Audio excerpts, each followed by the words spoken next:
Maranatha, Tuhan Yesus segera datang. Saya Wanda Dumais dari Sydney, Australia.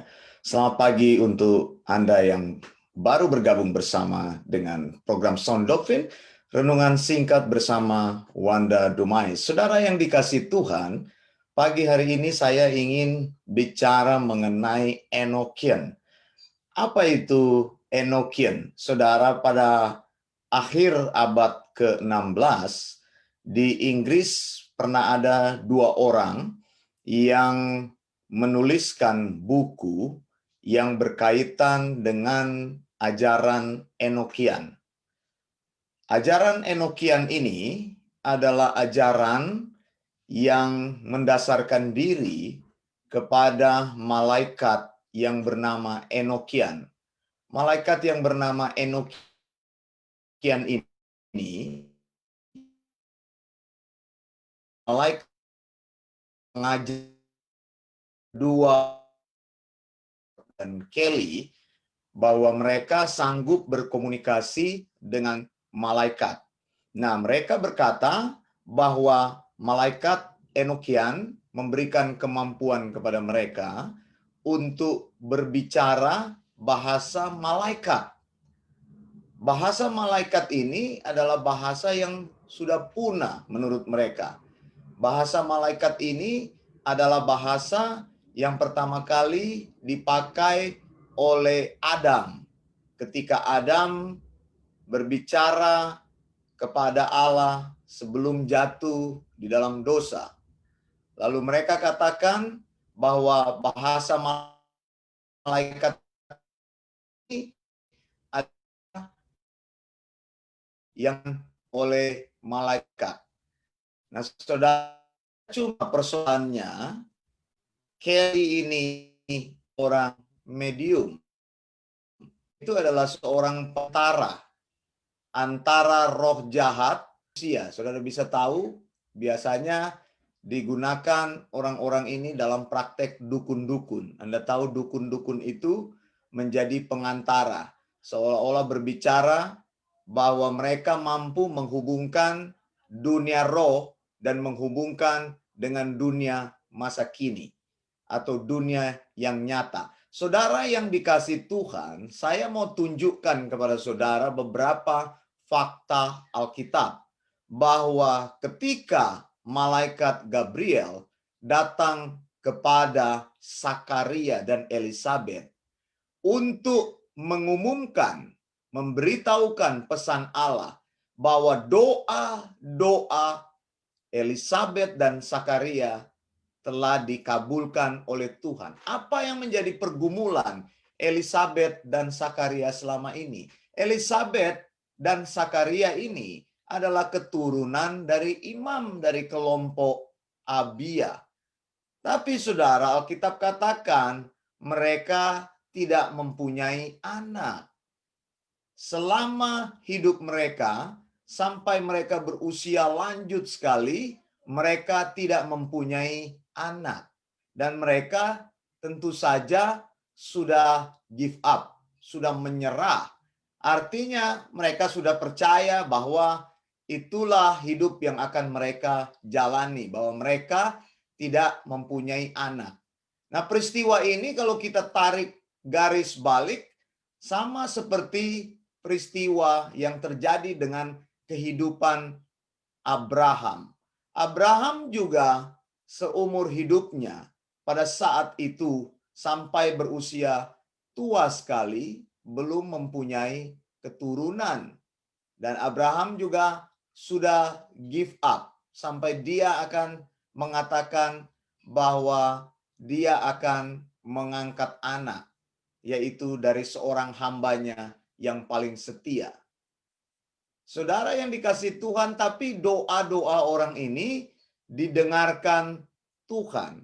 Mereka tidak tahu bahwa Tuhan akan melakukan perkara-perkara yang besar dan ajaib di ujung hidupnya. Justru di akhir hidupnya, di akhir-akhir hidupnya, Tuhan memberikan kepada mereka, menjawab doa mereka tepat seperti kerinduan mereka. Saya percaya mereka tetap berdoa, tapi mereka menyadari fakta dan keadaan yang mereka alami tidak sesuai dengan permohonan-permohonan doa yang mereka panjatkan, tapi mereka tetap berdoa.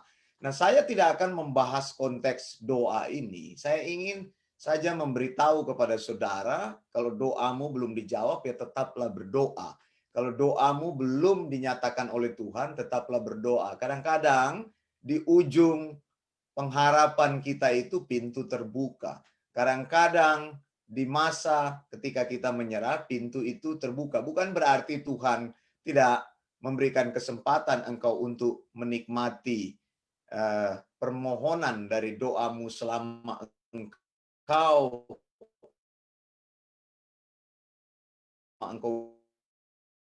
manusia sekali doa itu jika engkau untuk menikmati doa-doamu. Mungkin kau berpikir seperti itu. Tapi saya tidak akan bicara itu, saya akan bicara berkaitan dengan Enokian. Saudara, Alkitab katakan di sini bahwa malaikat yang datang kepada Sakaria untuk memberitahu, malaikat yang diutus oleh Allah untuk memberitahu bahwa Sakaria akan memperoleh anak, bahwa istrinya akan hamil, akan mengandung meskipun di usia tua, adalah malaikat yang khusus. Malaikat itu bernama malaikat Gabriel. Mengapa saya katakan malaikat Gabriel adalah malaikat yang khusus? Karena dalam Lukas 1 ayat 19 memberikan petunjuk kepada kita informasi yang perlu kita ketahui, sound doctrine yang perlu kita ketahui, kebenaran-kebenaran Allah yang perlu kita ketahui. Kalau engkau ingin mengenal Allah dan kehendaknya, cari di dalam sound doctrine-nya. Cari di dalam Alkitab, jangan cari di dalam kata-kata orang, jangan percaya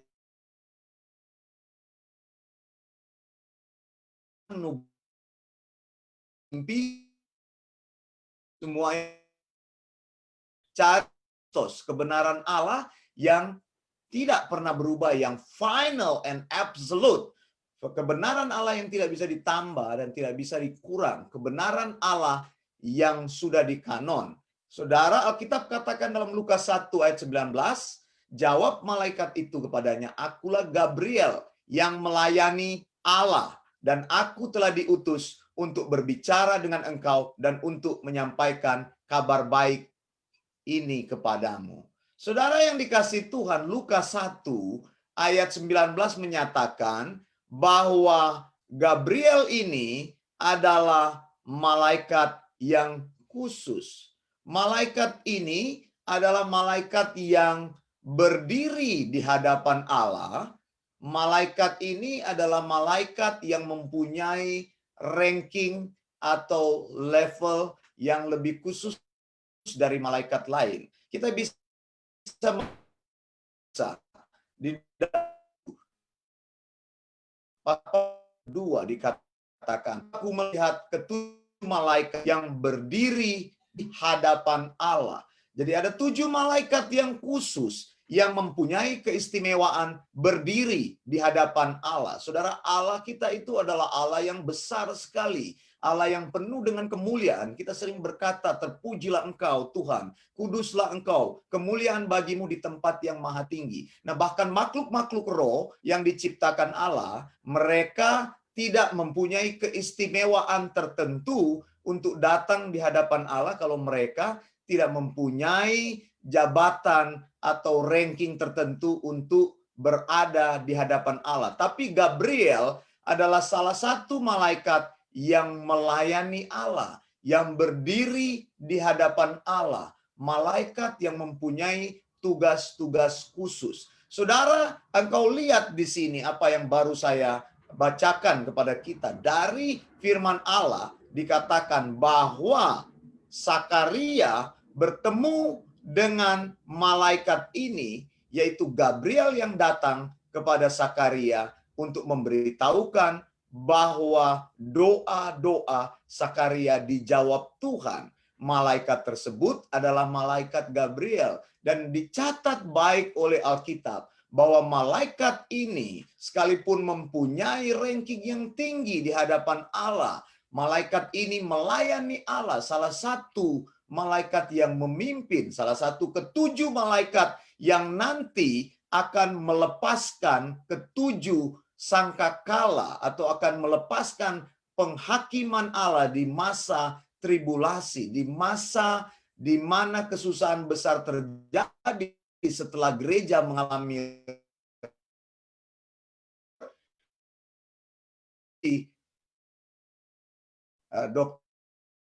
doksis tiap hari malam ini jam 9 masa akhir, yaitu berkaitan dengan kegenapan rencana Allah pada dunia ini dan manusia. Dan pembahasan kita sudah berada di dalam ketujuh sangkakala yang akan ditiup. Jadi di masa kesusahan besar, 7 tahun masa kesusahan besar, sesudah gereja mengalami rapture, maka orang-orang yang tertinggal, maka mereka yang tidak percaya kepada Yesus, bangsa Israel, orang yang menolak Yesus akan mengalami 7 tahun masa kesusahan, the Great Tribulation, yang diawali oleh pembukaan meterai. Jadi pembukaan gulungan kitab yang dimeteraikan dengan 7 meterai. Yang akan membuka itu adalah singa dari Yehuda, anak domba Allah yang sudah disembelih, yaitu Yesus sendiri. Meterai-meterai itu dibuka menandakan penghukuman Allah terjadi. Dan skala penghukuman Allah makin lama, makin besar, sampai kepada pembukaan meterai yang ketujuh, yaitu terdiri dari peniupan 7 sangkakala. Dan 7 sangkakala itu akan ditiup oleh 7 malaikat. Nah, skala penghukumannya semakin besar, semakin bergelombang, sampai akhirnya the final judgment of God akan dicurahkan, ya, will be poured out on the earth. Jadi itu akan dicurahkan ke dunia ini, karena memang penghukuman Allah akan terjadi. Yesus di situ menjadi singa dari Yehuda. Dia lahir adalah bayi, adalah Allah yang penuh kasih, adalah Yesus yang lemah lembut, dikatakan anak domba yang lemah lembut. Nah, saudara, salah satu malaikat yang akan dipakai untuk melaksanakan penghukuman Allah itu adalah Gabriel. Gabriel ini malaikat yang khusus sekali. Jadi Alkitab tidak pernah mencatat ada malaikat yang namanya Enokian, sehingga orang-orang mencari bahasa malaikat. Begitu malaikat Gabriel yang penuh kuasa, yang luar biasa, yang mempunyai ranking tertinggi di hadapan Allah, yang 7 malaikat melayani di hadapan Allah, mereka punya keistimewaan berdiri di hadapan Allah. Saudara, saya mau bilang kepadamu, engkau tidak punya keistimewaan berdiri di hadapan Allah. Allah adalah Allah yang kudus. Kita tidak bisa melihat Allah. Allah sangat mulia, besar, dan perkasa. Dia duduk di tahtanya. Dia dikelilingi oleh malaikat-malaikat yang perkasa yang menjaga tahtanya. Menjaga dari apa? Sebenarnya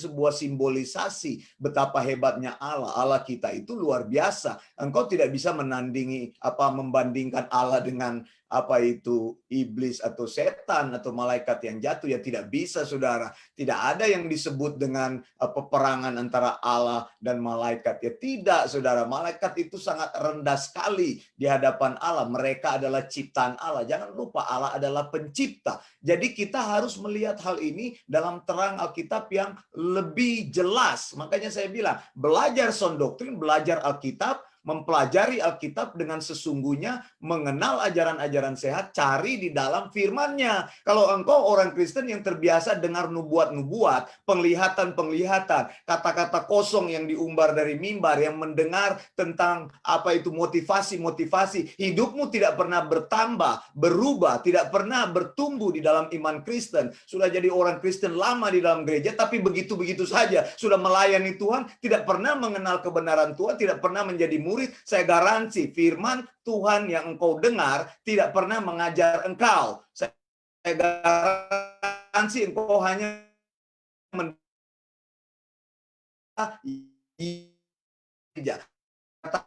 engkau senang saat motivasi kemakmuran, memberikan ajaran-ajaran solusi-solusi yang singkat, filsafat manusia, ajaran-ajaran kesembuhan, mujizat, dan sebagainya, yang tidak membuat engkau bertumbuh di dalam firman Tuhan. Lebih baik keluar dari situ. Mengapa? Karena engkau tidak menjadi umat Kristen, orang percaya yang kuat, orang percaya yang benar, orang percaya yang mengenal sound doktrin, orang percaya yang percaya sesungguhnya kepada wahyu Allah Theopneustos dari Kejadian sampai Wahyu. Di sini dikatakan bahwa malaikat Gabriel berbicara dalam bahasa manusia, saudara. Bukan bahasa malaikat, bukan bahasa-bahasa yang engkau dengar sebagai bahasa roh. Saya sudah mengkoreksi hal itu. Tidak ada kata bahasa roh di dalam Alkitab, tidak ada istilah bahasa roh di dalam Alkitab. Malah ada orang yang ngeyel-ngeyel bahwa bahasa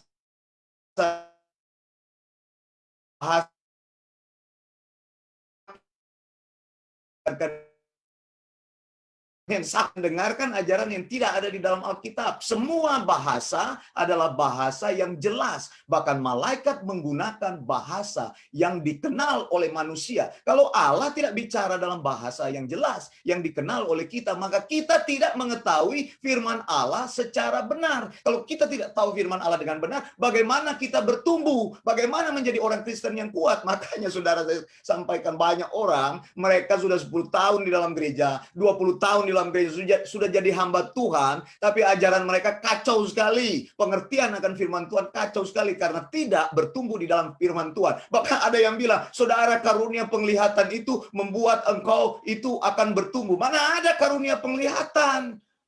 Ya, Alkitab katakan bahwa kita harus berjalan di dalam kebenaran dalam Tuhan. Tuhan menyatakan penglihatan sebelum Alkitab menjadi lengkap. Mengapa? Karena penglihatan adalah bagian dari pernyataan wahyu kepada manusia. Allah rindu untuk membuka kepada manusia pengertian-pengertian firman-Nya supaya kita mengenal siapa Allah yang kita sembah. Jadi jangan hanya mengaku engkau percaya kepada Tuhan, jangan engkau mengaku engkau dibaptis. Saya tidak begitu interested dengan orang yang katakan dibaptis. Saya tidak interested dengan orang posting-posting foto dibaptis. Engkau datang kepada saya, Pendeta Wanda Dumai, saya baru dibaptis. Itu tidak ada artinya bagi saya. Yang berarti bagi saya, engkau jadi murid. Apakah engkau berubah di dalam pengikutanmu akan Tuhan? Apakah engkau diubahkan kepada pengikutanmu akan Tuhan? Sudah percaya Tuhan, sudah percaya kepada sound doktrin, tapi engkau masih percaya kepada hal-hal lain di apa itu yang bertentangan dengan sound doktrin. Lihat di sini, bukan bahasa, malaikat tidak datang kepada apa itu, kepada Sakaria dan menyatakan firman-Nya, kuria lama sanda sinamara patapa papupor, apa sih? Tidak datang begitu. Itu bukan bahasa yang diketahui. Malaikat bicara dengan bahasa yang jelas. Jadi jangan aneh-aneh kalau ikut Tuhan. Ikutlah, percayalah di dalam firman yang Dia ajarkan. Bahkan dikatakan Gabriel itu memberikan pesan-pesan yang jelas. Pesan firman Tuhan harus disampaikan dengan jelas. Saudara, Gabriel bukan hanya datang kepada Sakaria, dia datang juga kepada Maria. Dia memberitahukan firman-Nya kepada Maria, bahwa Maria juga akan mengandung dan melahirkan anak laki-laki sebelum Maria berhubungan seksual dengan suaminya. Jadi anak ini akan menjadi anak yang dilahirkan dari her seed, dari benihnya Maria. Ini saudara tidak ada di dalam kamus manapun wanita yang mempunyai anak dari benihnya. Semua wanita di dunia ini melahirkan anak dari benih pria, saudara, dari benih laki-laki. Tapi Maria melahirkan anak dari benihnya sendiri. Istilah yang dipakai digunakan her seed atau keturunannya. Bahasa Indonesia menjelaskan keturunannya, tidak menjelaskan benih supaya tidak membingungkan kita. Lalu saudara, malaikat Gabriel juga datang kepada Yusuf, saudara. Ya, apa yang disampaikan oleh malaikat ini? Malaikat ini datang dengan jelas kepada Yusuf, memberitahukan firman Tuhan kepada Yusuf dalam bahasa yang jelas. Lalu malaikat juga mengutip firman Tuhan yang difirmankan oleh Nabi. Engkau lihat di sini bagaimana Allah menjaga firman-Nya. Bahkan malaikat tidak boleh menyampaikan hal-hal yang di luar apa yang sudah Tuhan kanonkan. Ya, perkataan Nabi yang dikutip oleh Gabriel ketika dia ucapkan kepada Yusuf itu ada dalam Yesaya 7 ayat ke-14. Biasanya kita mendengar Yesus mengutip perjanjian lama, Paulus mengutip perjanjian lama, murid-murid mengutip perjanjian lama, kutipan-kutip ajakan Yesus itu berasal dari Alkitab ini atau Alkitab lama, tapi akan oleh Alkitab ayat 22 hal itu terjadi supaya genaplah yang difirmankan Tuhan oleh nabi. Ya, dikatakan sesungguhnya anak darah itu akan mengandung dan melahirkan seorang anak laki-laki dan mereka akan menamakan dia Immanuel yang berarti Allah menyertai kita. Saudara, ini adalah kutipan firman Tuhan yang dikutip oleh malaikat dari Yesaya 7 ayat 14. Lihat saudara, bagaimana Alkitab membangun narasi yang harmonis. Dari Kejadian sampai Wahyu, firman Tuhan itu selalu harmonis. Jadi cara menyampaikan firman Tuhan itu harmonis. Cara mengeksegesis firman Tuhan itu harmonis. Bahkan malaikat sudah menunjukkannya. Paulus katakan tidak boleh percaya kepada Injil lain. Injil lain itu apa? Injil-Injil yang muncul sesudah firman Tuhan di kanon. Berita-berita yang tidak bersumber dari Alkitab. Jangan percaya kepada berita-berita yang tidak bersumber di dalam Alkitab. Saya katakan Enokian itu adalah kepercayaan mereka sedang belajar ada bahasa malaikat, membuat buku mana belajar bahasa malaikat, ada kode-kode tertentu. Katanya malaikat Enokian ini karena mereka adalah malaikat yang istilahnya dinamakan begitu karena dari Henok. Henok adalah orang terakhir yang menggunakan bahasa Enokian. Lalu malaikat ini mengajarkan bahasa Enokian. Mana ada seperti itu, sumber-sumber ini kan berasal dari sumber-sumber di luar Alkitab. Saudara, kalau engkau ingin melihat kebenaran Allah terjadi dalam hidupmu, percaya kepada sound doktrin, ajaran yang benar, ajaran yang tidak terkontaminasi, ajaran yang tanpa bakteri, ajaran yang tanpa kuman. Saudara, memang sulit menerima ajaran ini dan berdiri di atas kebenaran yang teguh. Mengapa? Karena engkau akan berkata seperti Maria, jadilah kepadaku seperti apa perkataanmu. Kata Maria kepada Gabriel, sesungguhnya aku ini hamba Tuhan. Saudara, sesudah mereka menerima berita tentang Yesus, menerima jalan Tuhan di dalam hidupnya, bukan jalan yang mudah yang diterima oleh Maria dan Yusuf. Mereka berjalan seumur hidup mereka membawa sound doktrin Tuhan.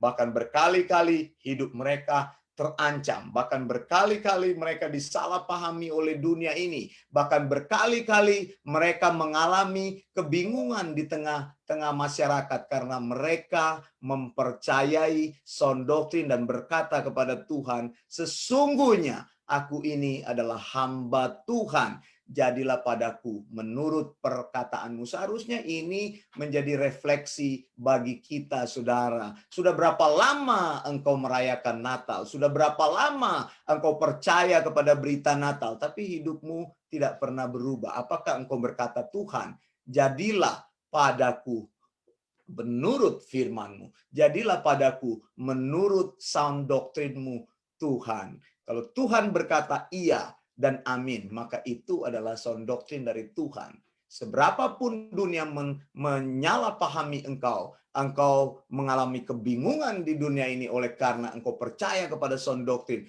bahkan engkau mengalami kehidupan yang tidak menyenangkan karena penderitaan dan sebagainya, tapi percayalah, Allah melakukan itu karena tujuannya harus digenapi di dalam hidupmu. Maria adalah hamba Tuhan dan kita yang percaya kepada Tuhan dikatakan kita adalah imamat yang rajani. Kalau kita berkata kita adalah imamat yang rajani, maka kita mempercayai kebenaran firman Tuhan seperti apa yang Tuhan ajarkan di dalam firman-Nya. Saya Wanda Dumais dari Sydney, Australia. Saya mau ucapkan Maranatha, Tuhan Yesus segera datang. Tuhan Yesus pasti datang.